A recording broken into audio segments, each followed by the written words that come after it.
The latest political tension within the Naga movement began quietly with a press release from the Zeliangrong United Front on the 19th of October, 2025.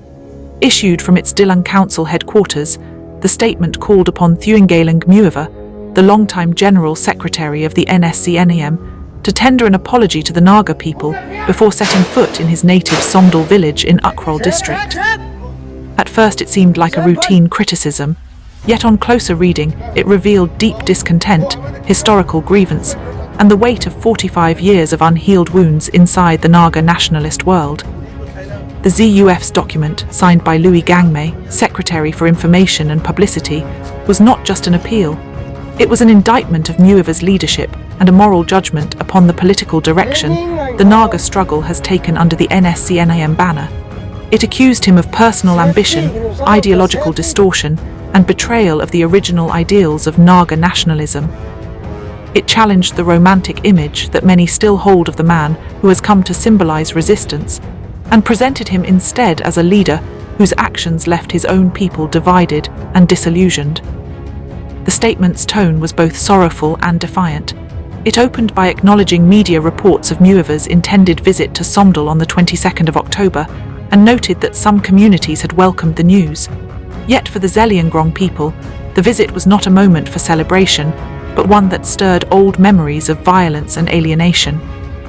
The ZUF argued that such a journey, far from being a pilgrimage of reconciliation, was a calculated attempt to rekindle Muivah's fading relevance and to mislead younger generations of Nagas with empty slogans about sovereignty and nationalism. It asked why the Naga people should glorify a man who, in their view, had failed them on every front. The ZUF recalled how the early years of the Naga freedom movement were guided by a moral compass. The Naga National Council under AZ Fees had built its claim for independence upon collective will and moral integrity. When the Shillong Accord of 1975 split the movement, Muivah, Isak Kishi Swu, and SS Karplang rejected the accord and went on to form the National Socialist Council of Nagaland in 1980. Their declaration was fiery, promising that the fight would continue until the Naga nation was recognized as sovereign. But soon after, the organization's internal logic changed. Ideological influences from Maoist and socialist doctrines entered their vocabulary. Tribal differences, personal rivalries, and territorial ambitions began to overshadow the earlier sense of collective faith. The ZUF statement reminded readers that Muivah's decision to break away from the NNC was followed by years of bloodshed among Nagas themselves. By the late 1980s, the NSCN had split into two warring camps, the IM and the K faction. Entire villages were torn apart by suspicion and fear. Zeliangrong areas in Manipur, Nagaland, and Assam became the ground for extortion, ambush, and forced recruitment. For the Zeliangrong people, who had once believed that the Naga cause stood for unity, these years were an era of suffering. The ZUF's letter called those memories back into focus, naming Muivah as the central figure in a cycle of violence that transformed the Naga dream into a nightmare. The most striking part of the statement was its appeal to Christian conscience.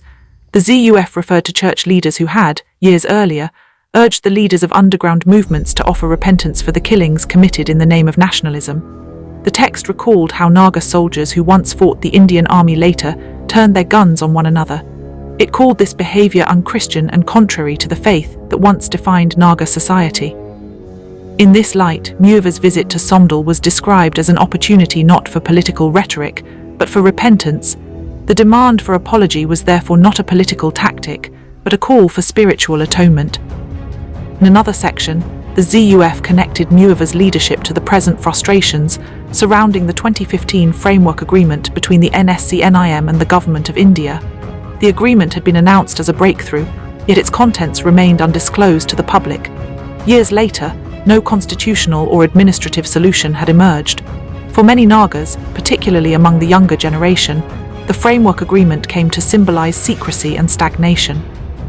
The ZUF accused the NSCN-IM of misrepresenting the deal to the people, of promising sovereignty while quietly negotiating a diluted arrangement that brought no tangible autonomy. This accusation cut deep because it echoed the disillusionment already spreading across Naga society, where hopes for settlement have repeatedly met political silence. The later part of the press release went further. accusing NSCN-IM of maintaining illegal camps in Zeliangrong areas, of raising extortions and imposing unauthorized taxes on transport routes and local businesses. It claimed that such acts had become a daily burden for ordinary villagers. According to the ZUF, this behavior proved that NSCN-IM's agenda was no longer about liberation, but about control and revenue. The statement asserted that the ZUF would continue to struggle for the long-cherished Zeliangrong political aspiration until genuine autonomy was achieved. It warned that more members from other Naga factions had already joined their ranks and that the movement was gaining strength even as the NSCN-IM's influence waned. Taken together, the document and its supplementary note portrayed the NSCN-IM not as the champion of Naga freedom, but as an organization that had lost its moral legitimacy. The language was severe. Muivah's campaign was described as cursed, doomed, and denounced. Yet beneath this anger lay a message of identity. The ZUF sought to assert that the Zeliangrong people had their own historical destiny, one not dependent on the grand but unfulfilled vision of Greater Nagalim. Behind these words lies a broader transformation of Naga politics. Since the 1990s, the once dominant narrative of a united Naga nation has gradually fragmented into regional and tribal submovements. Each group now defines its own idea of self-determination. The ZUF, established in 2011, is one such product of this evolution. Its leaders present their cause as a defense of Zeliangrong identity and ancestral territory spread across Thuingaleng, Nonai, and Peron districts. They claim that their people have been marginalized both by the Indian state and by the larger Naga organizations that claim to speak for all. The ZUF's criticism of the NSCN-IM, therefore, carries layers of historical grievance.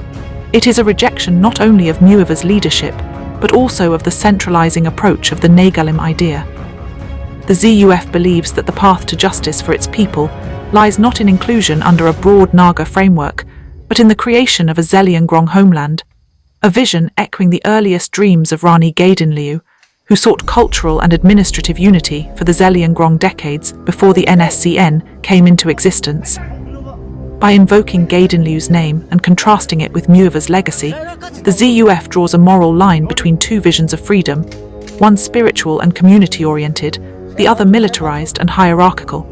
The statement even hints at admiration for the NNC's older ideals, describing the pre-NSCN period as a time when Naga nationalism still carried grace and restraint.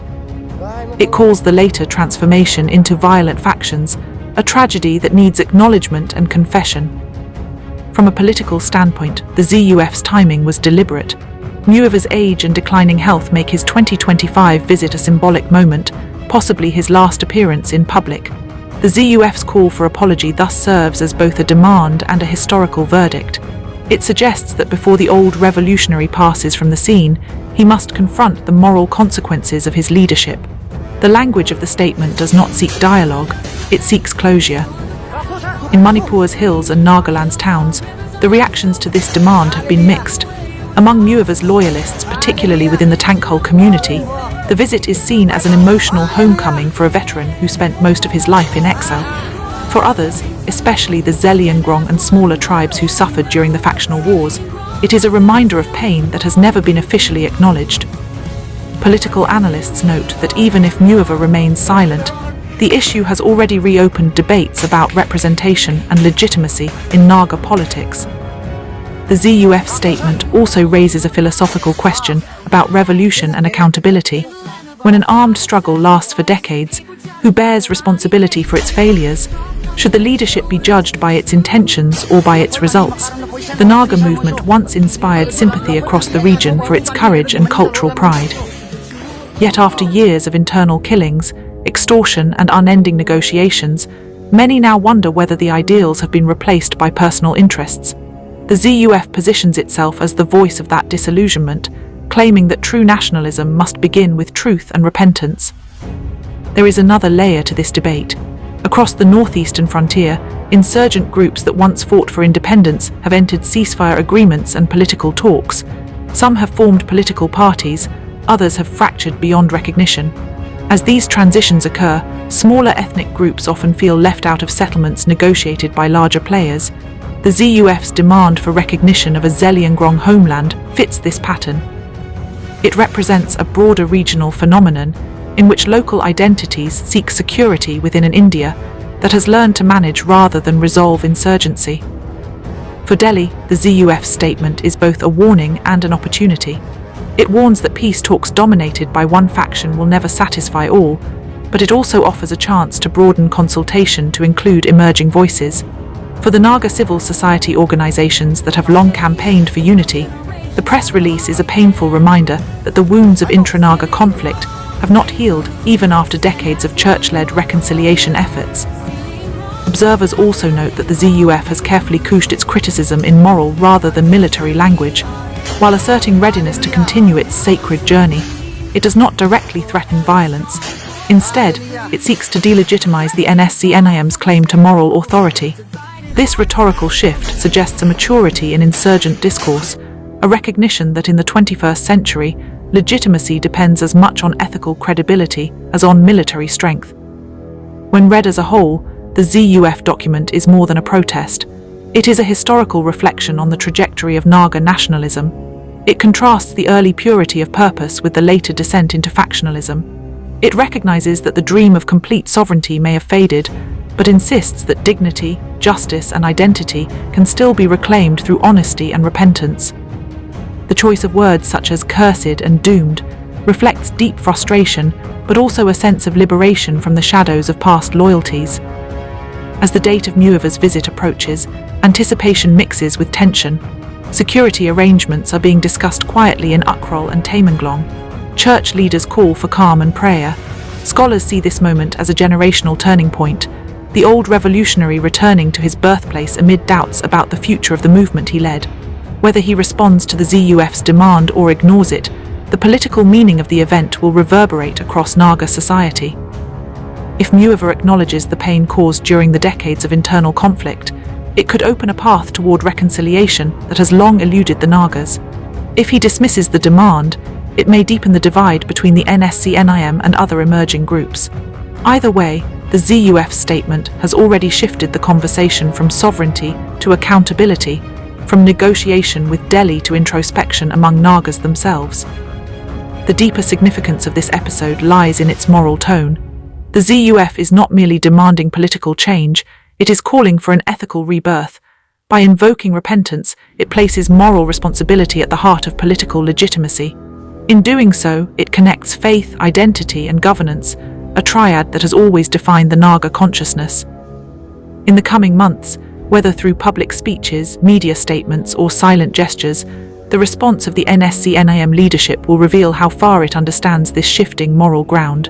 The ZUF, for its part, appears determined to continue defining its own course. It has already framed its struggle as one for truth rather than power. Its leaders speak of political aspiration, cultural preservation, and freedom from external domination, but they emphasize that without morality and justice, these goals mean little. The story of Thuingaleng Muivah's proposed visit to Somdal is therefore not just about one man's homecoming. It is about a people's confrontation with their own history. It marks a moment when the long arc of Naga nationalism bends back upon itself, asking questions that had long been avoided. Did the dream of sovereignty justify the blood that was shed? Did the struggle lose its soul when brothers turned their guns on one another? And can there be peace without confession? For the Zeliangrong United Front, the answer is clear. Peace begins with truth, and truth requires apology. For Muivah's loyal followers, the idea of demanding an apology from a founding leader may sound sacrilegious. Yet history has shown that revolutions endure only when they evolve beyond personalities. The Naga movement, like all long struggles, must eventually separate myth from reality. In the hills of Manipur, where memories of conflict linger like mist, the call for apology resonates not as vengeance but as healing. It reflects the exhaustion of a people who have seen too much sacrifice and too little change. Whether the NSCN-IM accepts this message or not, the ZUF has spoken on behalf of a growing sentiment that the time for unquestioned loyalty is over, and the time for moral accounting has come. As this story unfolds, the world will watch how the Naga movement, one of the longest-running ethnic struggles in Asia, confronts its own conscience. The ZUF's declaration, framed in moral clarity and historical awareness, has ensured that Thuingaleng Muivah's final chapters will not be written by his followers alone, but also by those who demand that the truth be told in full. Zeliangrong Media disclaimer. This report is an independent analytical interpretation prepared by Zeliangrong Media for journalistic and educational purposes. It does not represent endorsement or opposition toward any political or armed organization mentioned. All observations are based on publicly available press statements of the Zeliangrong United Front and other open sources as of October 2025. Zeliangrong Media analyzes public issues for understanding and awareness. The conclusions presented are interpretative and do not reflect institutional bias or political alignment. Thank you for watching this video. Please do share this video and also don't forget to subscribe Zeliangrong Media.